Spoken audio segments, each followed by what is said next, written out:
शेखर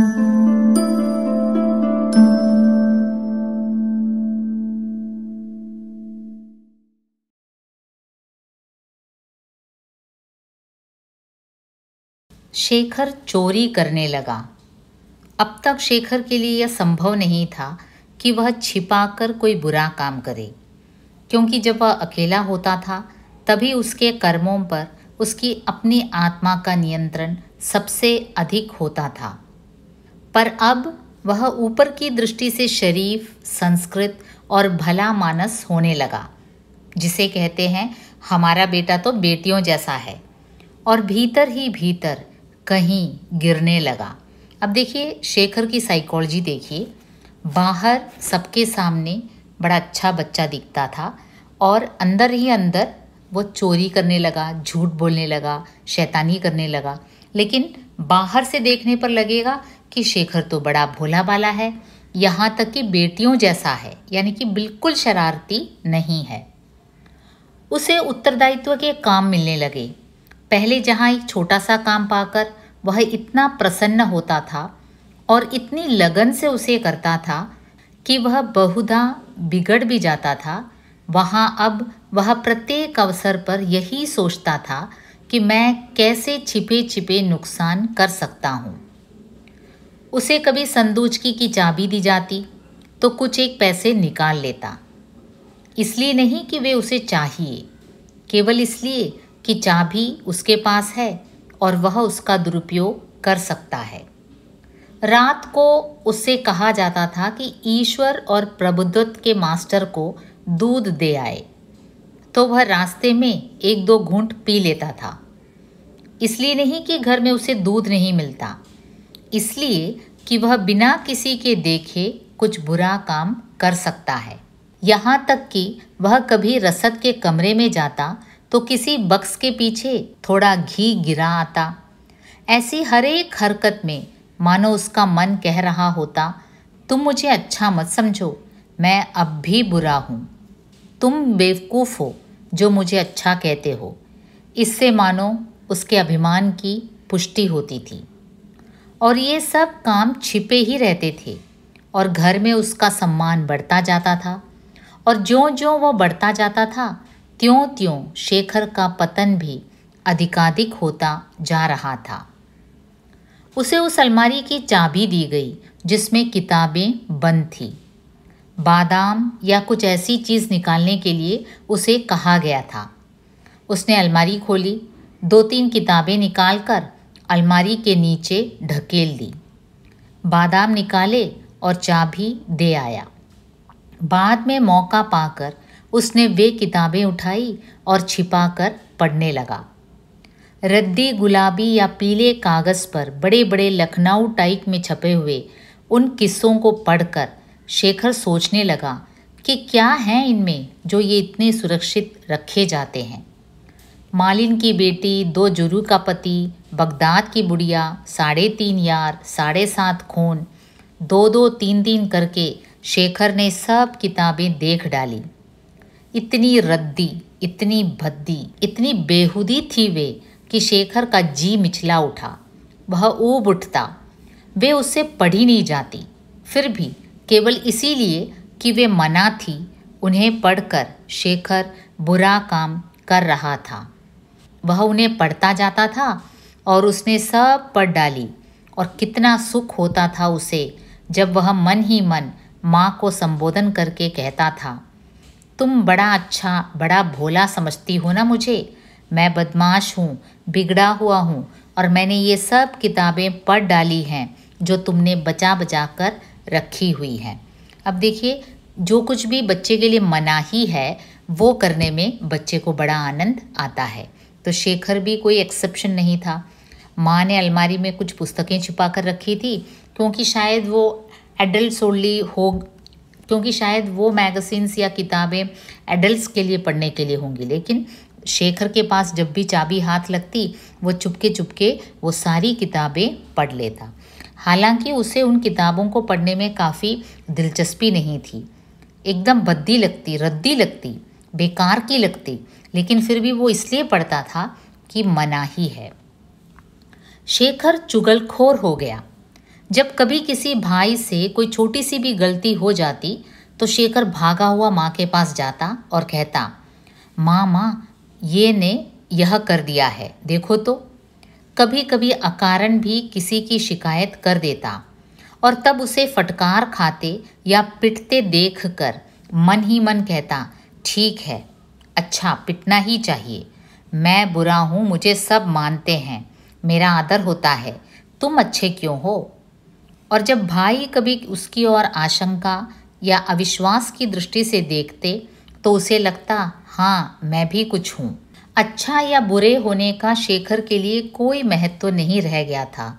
उसके लिए बड़ी बात यह थी कि वह कुछ हो सही, वह अनुभव करे कि वह कुछ है।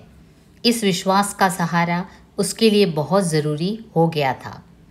चंद्र के फेंके हुए पत्थरों से मकान के बाहर फूलों के गमले टूट गए।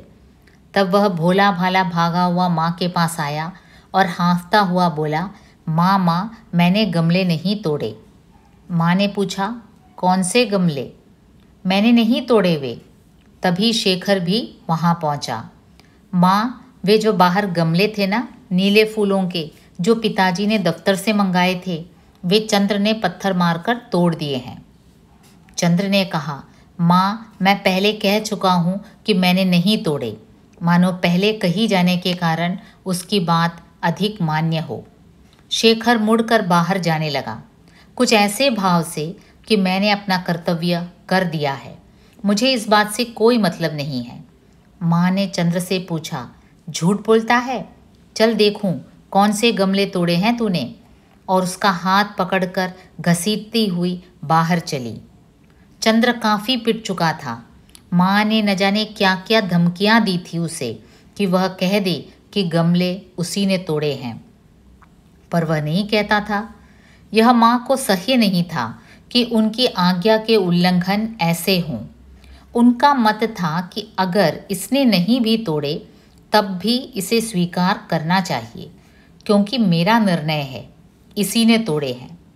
शेखर कुछ दूर पर बैठा हुआ सामने किताब रखे यह दृश्य देख रहा था और उसे विस्मय हो रहा था उस माँ पर जिसके चेहरे पर क्रोध नहीं है, वाणी में रोष नहीं है, किंतु जो बच्चे को पीटती जा रही है और जिसके लिए यह इज्जत का सवाल हो रहा है कि बच्चा कह दे जो वह कहलाना चाहती है। बच्चे क्रुद्ध माता पिता से पिटते हैं तब पिट लेते हैं, उनकी आत्मा पर आघात नहीं पहुंचता, लेकिन बिना क्रोध के निर्मम दूरस्थ भाव से पिटकर उनके मानसिक क्षेत्र में सदा के लिए एक दरार सी फट जाती है। यह बात तब शेखर भी नहीं जानता था, उसकी माँ भी नहीं जानती थी, पर इससे उसकी सच्चाई कम नहीं हो गई थी। माँ ने पुकारा, सरस्वती, चिमटे में एक अंगार तो लाना। सरस्वती ले आई। माँ ने चिमटा हाथ में पकड़कर कहा, बोलो सच, नहीं तो मैं यह रख दूंगी जबान पर। सच बोल रहा हूँ। और शेखर सोच रहा है, क्या माँ सचमुच अंगार रख देगी? विश्वास तो नहीं होता, लेकिन यह क्रोधहीन निर्गुण मुख कह, मैंने तोड़े थे गमले। मैंने नहीं तोड़े। माँ ने एक हाथ से चंद्र का जबड़ा दबाकर मुंह खोला और अंगारा बहुत पास लाती हुई बोली, कह। सरस्वती खड़ी थी, यद्यपि उधर नहीं देख रही थी, और अंगारा चंद्र के इतना पास था कि उसका ताप उसे लग रहा था और उसका सिर ऐसे हिल रहा था जैसे मिर्गी के रोगी का कभी कभी हिला करता है। माँ उसका जबड़ा दबाए हुए थी और मुंह खुला था, अंगारे की प्रतीक्षा में था। विश्वास बच्चों की चीज़ है। दिखावट और सच्चाई में भेद करना यह बड़ों का अधिकार है। शेखर को एकाएक विश्वास हो आया। कहा, शेखर तड़प कर उठा, एक हाथ से माँ को धक्का दिया, दूसरे से चिमटे को थप्पड़ मारकर दूर गिरा दिया और रूखे स्वर में चंद्र से बोला, चल यहाँ से। और उसके मन में हुआ, चंद्र शबाश, डूब मर शेखर, क्योंकि उसे लगा कि शेखर यानी कि उससे बेहतर चंद्र ही है, क्योंकि इतना पिटने के बाद भी वो अपनी बात पर अड़ा रहा। वो अड़ा रहा कि मैंने गमला नहीं तोड़ा। यहाँ तक कि उसके माँ ने ये भी धमकी दी कि जलता हुआ अंगारा उसके ज़बान पर रख देगा। एकदम उसके मुंह के पास तक वो ले भी आई, लेकिन तब भी चंद्र यही बोलता रहा कि मैंने गमले नहीं तोड़े। तब शेखर अपने आप पर ही लज्जित हुआ और उसका मन कहने लगा, चंद्र शाबाश, डूब मर शेखर। शायद माँ को कुछ हुआ, वह कुछ बोली नहीं, शेखर को भी कुछ नहीं कहा, भीतर चली गई, बात खत्म हो गई। आधे घंटे बाद शेखर अपने को पढ़ाई में लगाने की चेष्टा कर रहा था। कलम हाथ में लिए हुए, कॉपी के ऊपर एक लाइन लिखी हुई देखते हुए उसे ही दोबारा लिखने का यत्न कर रहा था, पर मन में उसकी गूंज रही थी बातें और आँखों के आगे थे कई एक खुले हुए मुंह। कभी चंद्र के, कभी शेखर के, कभी माँ के, और उनके बहुत पास कई एक जलते हुए अंगारे। जब शेखर सोचता था वह चंद्र का मुख तब एकाएक मुंह बदलकर माँ का हो जाता था। शेखर अपने को पढ़ाई में लगाने की चेष्टा कर रहा था, वो लिखाई कर रहा था। चंद्र ने आकर कहा, कलम दो। शेखर ने कहा, मैं लिख रहा हूँ। दो, मुझे लिखना है। दूसरी ले लो। नहीं, यही लेना है, दो। ठहर के ले लेना, मुझे लिख लेने दो। चंद्र ने सरस्वती के पास शिकायत की, बहन जी, भैया कलम नहीं देता। सरस्वती पढ़ रही थी, उसने बिना किताब से दृष्टि हटाए ही कहा, शेखर दे दे कलम। चंद्र ने फिर आकर कहा, दो। शेखर ने कुछ झुंझला कर कहा, कह तो दिया, लिख लेने दो। चंद्र ने वहीं से पुकार कर कहा, देखिए बहन जी, देता नहीं है। सरस्वती ने वैसे ही कहा, दे दो शेखर, मेरा सिर मत खाओ। शेखर ने कहा, मैंने कहा है अभी लिख कर दे देता हूँ, मानता नहीं है, और आप भी मुझी को डांट रही हैं। पर सरस्वती पढ़ने में लग गई थी और चंद्र माँ के पास शिकायत करने चला गया था। उसकी बात किसी ने नहीं सुनी। माँ ने कहीं भीतर से चिल्ला कर कहा, शेखर दे दे उसे कलम। शेखर कहने लगा, माँ मैंने उसे कहा है। माँ लपक कर आई, क्या? मैंने उसे कहा है कि मैं कुछ नहीं जानती, पहले उसे कलम दे दे। माँ ने उसके मुंह पर एक चपत लगाकर कहा, देता है कि नहीं? माँ ने प्रत्येक शब्द पर जोर देते हुए कहा, मैं कहती हूँ पहले उसे कलम दे दे, फिर बात सुनूंगी। तब शेखर ने भी प्रत्येक शब्द पर जोर देते हुए कहा, मैं नहीं देता। माँ ने तड़ातड़ 2-4 थप्पड़ उसके लगा दिए और बोली, अभी उसकी हिमायत करने आया था। अब शेखर को मन ही मन लगा कि यह बात उसका पक्ष दृढ़ करती है, लेकिन वहाँ सुनता कौन था? है कहाँ वह कलम? चंद्र ने फुर्ती से कहा, भैया ने हाथ में दबाई हुई है। माँ उसकी मुट्ठी खोलने की कोशिश करने लगी। असफल होकर उन्होंने शेखर का हाथ मेज पर रखा और उसे पहले घूंसे से फिर पट्टी के सिरे से मारने लगी। वह नहीं खुला, लेकिन उसकी पीड़ा और अपनी विवशता पर क्रोध शेखर से नहीं सहा गया। उसने कहा, नहीं दूंगा, कह दिया नहीं दूंगा, चाहे जान से मार डालो। माँ ने एकाएक उसका हाथ छोड़ दिया और भौचक उसकी ओर देखने लगी।